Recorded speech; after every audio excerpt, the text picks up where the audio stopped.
She told her hairstylist, "I'm going to put pills in his drinks so I can go through his phone while getting her hair done." The stylist texted me immediately. "We've been friends since high school." I got blood tests, filed charges, and had her arrested. She lost her job and her apartment. I, 29 male, never thought I'd be writing one of these posts, but here we are. 3 months ago, my life imploded in the weirdest way possible, and I need to tell someone about it because keeping it inside is eating me alive. My girlfriend Rachel, 27, and I had been together for 4 years. We met at a friend's wedding, moved in together after 18 months, adopted a cat named Turnip. Normal stuff. I thought we were solid. Sure, we had our issues. She wanted me to be more ambitious. I wanted her to stop maxing out credit cards on designer bags. And looking back, there were other things. A flash of intense jealousy if I talked to a female friend for too long. A time she jokingly demanded to see my DMs after I got a new follower on Instagram. I'd brushed them off as insecurities, things we could work on, or so I thought. The text came on a Tuesday afternoon while I was in a meeting. My buddy Marcus owns a salon downtown, does hair for half the city. We've been tight since sophomore year of high school. The message just said, "Call me now, it's about Rachel." I excused myself and called him from the parking garage. His voice was different, serious. "Your girl was just here," he said. "She was in with Amber, one of my newer stylists. She didn't connect that I was your friend. Okay? Dude, she said she's planning to drug you."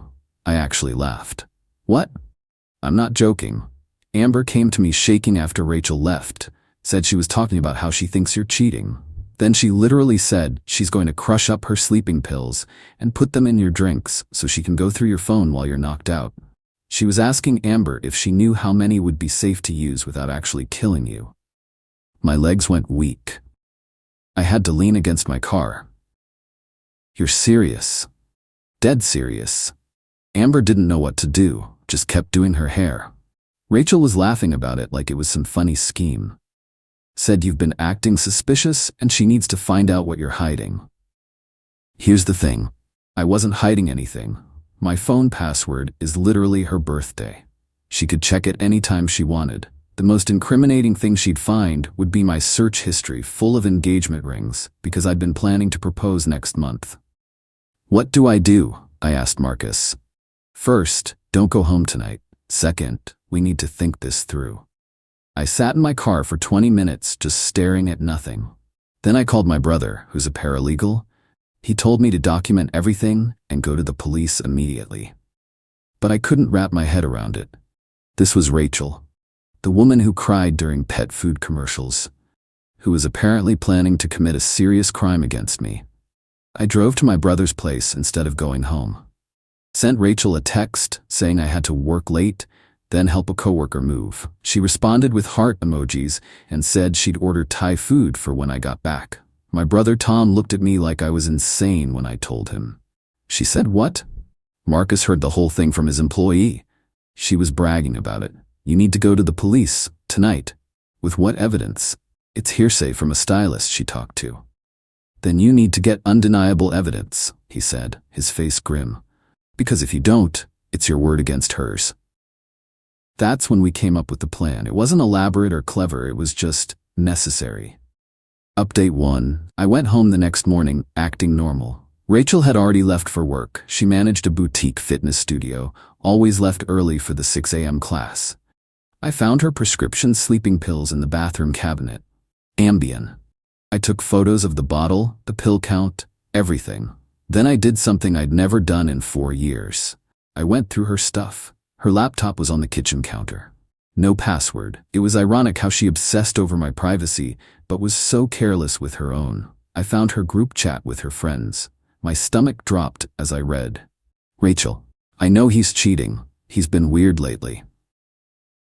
Did you check his phone? He changed his password, obviously." My blood ran cold. I hadn't changed it.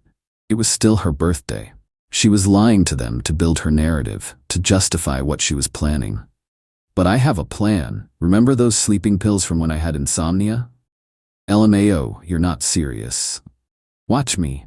This weekend, I'll crush them up in his beer. That's kind of illegal, babe. Only if I get caught. I screenshot everything, sent it all to my brother and Marcus. Then I found more. She'd been telling people I was definitely cheating for weeks. Her evidence? I'd been staying late at work, planning her proposal with my coworker who's a jeweler. And I was protective of my phone, because I had ring photos saved. The irony was suffocating. I was planning our future while she was planning to commit a felony. I went to the police station that afternoon. The desk sergeant looked skeptical until I showed him the messages. Then his face changed. He called in a detective. Detective Coleman was a woman who looked like she'd seen everything twice. She took my statement, looked at the evidence. "This is premeditated. The texts are damning," she said. "But to get a conviction that sticks, we need more than texts. We need proof of the act itself. Right now, she could claim it was all a sick joke." She gave me her card. "I can't tell you to go home and set up a sting. That's not how this works. But I can tell you that if you happen to acquire video evidence of her committing this act, you should call me immediately. Do not eat or drink anything she gives you. Be smart." My brother had already ordered 3 nanny cams. I put one in the living room, one in the kitchen, one in the bedroom. Connected them all to my phone. Felt like I was living in a spy movie, except sadder and more pathetic. Rachel came home that night all smiles. Kissed me, asked about my day, made dinner, chicken stir-fry. I watched her the entire time she cooked. Nothing unusual. We ate together, talked about weekend plans. She mentioned wanting to try a new brewery Saturday night. "Sounds good," I said, my mouth dry. She smiled and squeezed my hand. "I love you. Love you too." I barely slept that night. Kept one eye on her, one eye on my phone watching the camera feeds. She slept peacefully, one arm thrown over my chest like always. I lay there thinking about the ring I'd picked out. 2 carats, princess cut, exactly what she'd pinned on her Pinterest board. Friday came and went. More normal behavior. More texts to her friends about her plan. I stopped eating at home, claiming I was doing intermittent fasting. She thought it was funny. "You and your health kicks," she said, ruffling my hair. Saturday arrived like a death sentence. Update 2. Saturday afternoon, Rachel was buzzing with energy. "I'm so excited for tonight. It's been forever since we went out, just the 2 of us." I forced a smile. "Me too." She spent 2 hours getting ready. I watched the bedroom camera from the bathroom, saw her trying on different outfits. Then I switched to the kitchen cam and my blood went cold. She had my beer, the IPA I always drank, open on the counter. She was grinding something with the back of a spoon, white powder. Her phone was propped up against the fruit bowl. She was sending voice notes to Jessica. "I'm really doing it," she whispered with a laugh. "He won't know what hit him." A text bubble from Jessica popped up on her screen. "OMG, you're insane. What if he tastes it?" Rachel texted back, a smirk on her face. "It's an IPA. He won't taste anything through all those hops. He'll just get sleepy, and I'll finally see what he's been hiding." She stirred the powder into the beer, wiped the counter clean, then put the beer back in the fridge. Like she'd done this before, like it was nothing. I called Detective Coleman immediately, whispered from the bathroom while the shower ran. "She did it. It's on camera. The beer's in the fridge.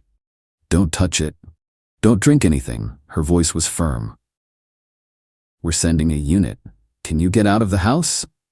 She'll know something's wrong if I leave. Then stall. Keep her there but stay safe." I turned off the shower, got dressed, went downstairs. Rachel was on the couch, scrolling through her phone. She looked up and smiled. "Ready to go?" "Actually," I said, "I'm not feeling great. Maybe we should stay in." Her face fell, then hardened. "Are you serious? I've been looking forward to this all week." "I know, baby, I'm sorry. I think I'm getting sick." She stood up, walked to the kitchen. I watched her open the fridge. "Well, at least have a beer with me. We can watch a movie or something." She brought out 2 beers, handed me the one she drugged. Her eyes were steady on mine. "Thanks," I said, taking it. Not opening it. "Aren't you gonna drink it?" "In a minute. Let me just use the bathroom first." Her jaw tightened. "What's wrong with you tonight?" "Nothing, The doorbell rang. We both froze. "Who's that?" she asked. I knew who it was. "I'll check." I opened the door to Detective Coleman and 2 uniformed officers. Rachel came up behind me. "What's going on?" Detective Coleman held up her badge. "Rachel Morrison, we need to ask you some questions." "About what?" "About the Ambien you put in that beer." I've never seen someone's face change so fast, from confusion to understanding to rage in about 2 seconds. She turned to me. You called the cops? Are you serious? You tried to drug me, Rachel. I wasn't going to hurt you. I just needed to know the truth. The truth about what? About who you're sleeping with. I'm not sleeping with anyone. I was planning to propose to you. That stopped her cold, but only for a second. Then the anger came back. You're lying. You've been lying for weeks. Detective Coleman stepped between us. Ma'am, we have a warrant to search the premises and collect evidence. We need you to come with us. This is insane. I didn't do anything. We have video evidence, ma'am, and the beer. Please turn around. Watching them arrest her in our living room was surreal. She kept screaming that I was overreacting, that it was just a joke, that I was ruining her life over nothing. The neighbors came out to watch. They took the beer as evidence. They took Rachel's phone. They took Rachel. I stood in my empty house, Turnip meowing at my feet, and felt nothing. Just empty. Update 3. The last 3 months have been a blur. Rachel was charged with felony assault with a stupefying substance. Her lawyer tried to argue it was a prank gone wrong. The prosecutor wasn't having it. The group chat showed premeditation. The video showed the act. The beer tested positive for a dose of Ambien that a toxicologist testified could have caused respiratory distress or worse. Her friend Jessica was brought in for questioning, but claimed she didn't think Rachel was serious. There wasn't enough to charge her, but I heard she had her own legal fees to deal with. Rachel pled guilty to avoid a trial. The judge was not amused by her claim that she was the real victim of suspected infidelity. She was sentenced to 60 days in county jail, followed by 2 years of strict probation, 200 hours of community service, and mandatory counseling. The fitness studio fired her. Without income, she couldn't afford our apartment. I had to handle breaking the lease myself. Her friends tried to make me the villain on social media, but I posted one single, silent clip from the kitchen nanny cam. That shut them up. Marcus became my unofficial therapist. The thing that gets me, I told him one night, is that she never even apologized. Not once. Because in her mind, she was justified, he said. People like that, their reality bends to fit their narrative. They can't ever be wrong. I kept the ring. Don't know why. It sits in my sock drawer like the world's most expensive reminder to trust my gut. Tom helped me find a new apartment. 1 bedroom, no memories. Turnip adjusted faster than I did. Cats are good like that. The detective called me last week. Rachel had violated her probation. She used a fake Instagram account to send a long message about how she forgave me for betraying her, and hoped we could work things out once this misunderstanding was over. I didn't respond. Just screenshot it and sent it to the detective. A hearing was held and she was ordered to serve an additional 30 days for the violation. Here's the thing, nobody tells you about being the victim of something like this. Everyone expects you to bounce back. But I can't stop thinking about those 4 years. Were they all fake? When did the woman I loved become someone who would casually discuss drugging me? My therapist says these are normal questions, that trusting someone again won't be easy, but it will be possible. I want to believe her. Marcus set me up on a blind date last week. A teacher named Amy. She was nice. I spent the entire dinner watching my glass. She noticed. You okay? She asked. You seem tense. Yeah, I lied. Just been a long week. I didn't tell her why I only ordered bottled beer that I opened myself. She probably thinks I'm weird. That's fine. Better weird than drugged. The engagement ring money? I gave it to Turnip's shelter as a donation. Figured some good should come from this mess. Rachel's parents reached out last month. They wanted me to know they were sorry, that they'd tried to raise her better. Her mom cried on the phone. I felt bad for them. It's not their fault. Their daughter turned out to be someone who'd rather commit a felony than have an honest conversation. So that's my story. The woman I was going to marry tried to drug me. Her hairstylist's employee happened to tell my high school buddy who warned me. She got arrested and is now a convicted felon. I'm in therapy, have trust issues, and can't drink anything I didn't personally open. Not exactly the update I thought I'd be writing at 29, but here we are. To anyone reading this, if your partner is acting suspicious, just ask them. Have an adult conversation. Don't drug them. It won't end well. And Marcus, if you're reading this, thanks for having my back. I owe you big time. Edit. Since people keep asking, yes, Turnip is with me. No, Rachel didn't try to take him. Even she wasn't that cruel.